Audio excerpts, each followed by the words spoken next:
तो third use क्या है? Third use to derive the relation between given quantities.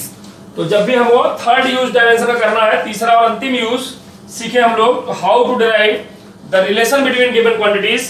तो आइए दिखाएं आपको कि अगर आपको दिया है कि कोई फिजिकल क्वांटिटी किन किन अन्य फिजिकल क्वांटिटी पर डिपेंड है, तो उनके बीच हम डायमेंशन मेथड से कैसे रिलेशन निकालते हैं।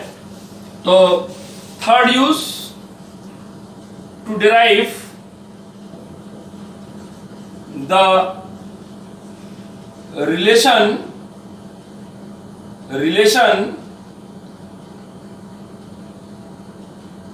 बिटवीन गिवन क्वांटिटीज,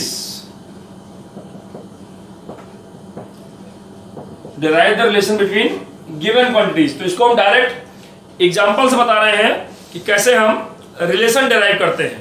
तो let centripetal force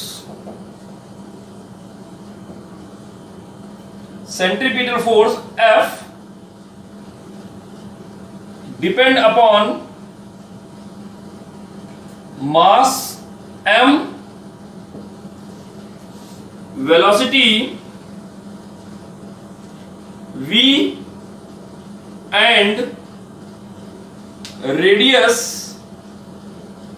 r of a circular path.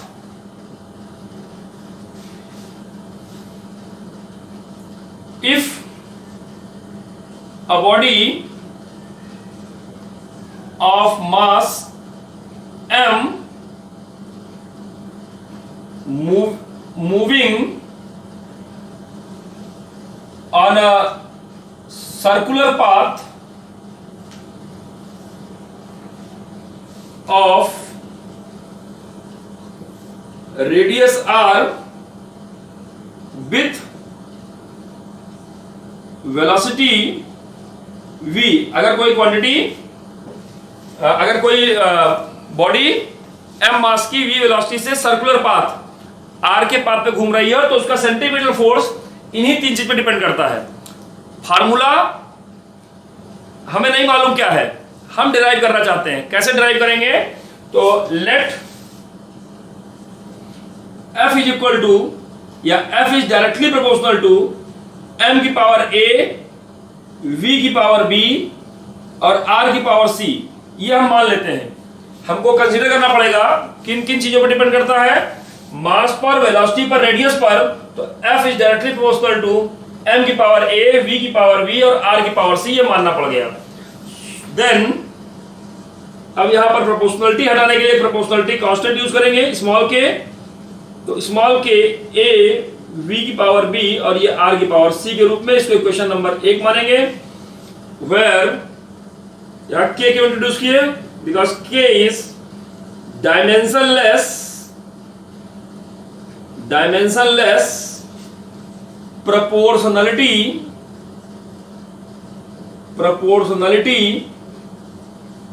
Constant, dimensionless proportionality constant है। यहां पर k डायमेंशनलेस प्रोपोर्शनलिटी कांस्टेंट है, इसलिए यहां पर इक्वल लगाने के लिए k को इंट्रोड्यूस करना पड़ गया। अब write the dimensions of both sides, dimensions of both sides we get. अगर दोनों साइड के हम डायमेंशन लिखें, देखिए इधर F है, F माने फोर्स। फोर्स की डायमेंशन क्या होती है आप जानते हैं, MLT-2 होती है। और इस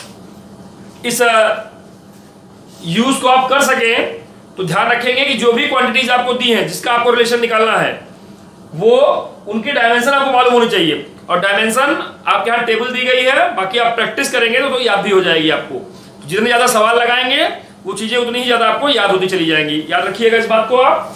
तो ध्यान देंगे MLT-2 k डायमेंशनलेस है, यहाँ m मास है तो मास की डायमेंशन m, इसकी पावर a। वेलोसिटी की डायमेंशन जानते हैं LT-1, इसकी पावर b। और रेडियस माने लेंथ है l, इसकी पावर c। ये आ गया। अब आइए जरा यहां कंपेयर करते हैं हम। तो यहां देखिए m आ गया, L आ गया, t की पावर -2 है, यहाँ तो सिंपल हो गया, कहीं कोई दिक्कत ही नहीं है। यहाँ पर m केवल एक जगह है, ये पहला, तो m की पावर a, L देखिए दो जगह है, यहाँ भी है यहाँ भी है, तो यहाँ से पावर b आएगा और वहां से पावर c आएगा, और बेस सेम होने पर पावर जुड़ जाती है, तो यहाँ b है यहाँ c, कुल मिला के आ गया b प्लस c, और t केवल एक जगह है, उसकी पावर -1 पहले से था, उसकी भी पावर b, तो पावर्स का मल्टीप्लाई हो जाएगा, तो -1 और b का मल्टीप्लाई करेंगे, दैट बिकम्स -b, तो ये आ गया, ये आ गया। तो comparing dimensions of both sides, comparing the powers of both sides, the dimensions of both sides, comparing the dimensions of both sides, we get, क्या आ गया, तो यहां देखिए m की पावर a है, जबकि यहां पर कुछ नहीं लिखा, मतलब 1 है, तो ये a बराबर 1 आ गया, दोनों साइड की पावर कंपेयर कर रहे हैं हम लोग, a is equal to 1, b plus c, l के ऊपर यहां देखिए b प्लस c पावर थी, यहां पर 1 है, b plus c is also equal to 1, and तीसरा क्या आ गया, यहां पर देखिए -b है, यहां -2 है, तो -b इज इक्वल टू -2, ये इक्वेशन नंबर 2 मान लेंगे, इक्वेशन नंबर 3 मान लेंगे, इक्वेशन नंबर 4 मान लेंगे, from equation 2, 3 and 4, from equation 2, 3 and 4 we get, यहां सॉल्व करेंगे तो a बराबर तो 1 दिखाई पड़ रहा है, b बराबर लास्ट इक्वेशन से देखेंगे तो ये 2 आ जाएगा, और b की वैल्यू अगर 2 यहां रख दिया जाए थर्ड इक्वेशन में, तो ये 2 उस पर जाके -2 होगा, 1 में से -2 जाएगा, तो c बराबर आ जाएगा आपका -1, ये आ गया। अब ये क्वेश्चन मैंने सॉल्व कर दिया, क्वेश्चन सॉल्व करना आपको आता है, छोटी कक्षाओं में आपने सीखा है, किसी को गुणा भाग में कोई दिक्कत आएगी, कोई प्रॉब्लम रहेगी, जरूर बताइएगा आप लोग। चलिए, फ्रॉम इक्वेशन 1 वी गेट, अगर इक्वेशन 1 में हम लोग वैल्यू रख दें यहां पर, तो इक्वेशन 1 देखिए ये था, क्या माना था मैंने, f is equal to dimensionless constant k, m की पावर a का मतलब 1 आ गया, वेलोसिटी की पावर b का मतलब 2 आ गया, और रेडियस की पावर c का मतलब -1 आ गया, तो कुल मिला के f बराबर क्या आ गया, k m v स्क्वायर, और माइनस पावर है तो नीचे चला जाएगा, k mv square by r, यही आपका आंसर है। लेकिन k की वैल्यू आप जब प्रैक्टिस करेंगे, सवाल लगाएंगे, तो इतने सवाल आप लगाते जाएंगे कि डायमेंशनलेस कांस्टेंट किस फार्मूले में क्या है, ये आपके दिमाग में आने लगेगा, दिमाग में फिट हो जाएगा।